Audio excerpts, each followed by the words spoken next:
За 10 години практика разбрах, че има огромна, непосрещната нужда в лечението на косата и кожата на главата. Темата е много чувствителна, защото всеки осъзнава, че падането на косата е симптом на вътрешен проблем.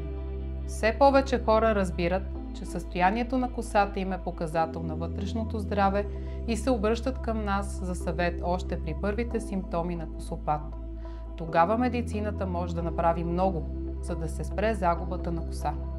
Напоследък все повече пациенти споделят, че за тях ежегодният преглед при нас е станал част от профилактиката на здравето им. Надяваме се все повече хора да развият това отношение към грижата за здрава коса и скал. Това ни мотивира двамата с доктор Арсов да създадем клиника, която е тясно специализирана за лечение на всички проблеми с косата и кожата на главата. В годините обучихме и развихме страхотен екип в София и Пловдив.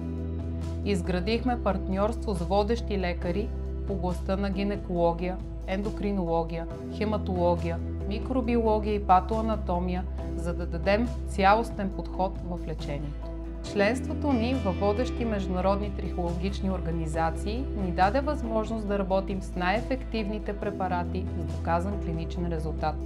В клиниката извършваме медицински терапии съгласно европейските стандарти и препоръки. Моята награда за тези 10 години са хилядите усмихнати лица, пациентите, на които си помогнал и си върнал самочувствието. Няма по-красива гледка от радостта, когато косопада е спрял, и щастието, когато наблюдаваме новия растеж на косата. Моята страст и кауза са здравето, красивата коса и кожа. Вярвам, че с постоянство, информираност и медицински подход във времето все повече хора ще се радват на здраве отвътре и красота отвън.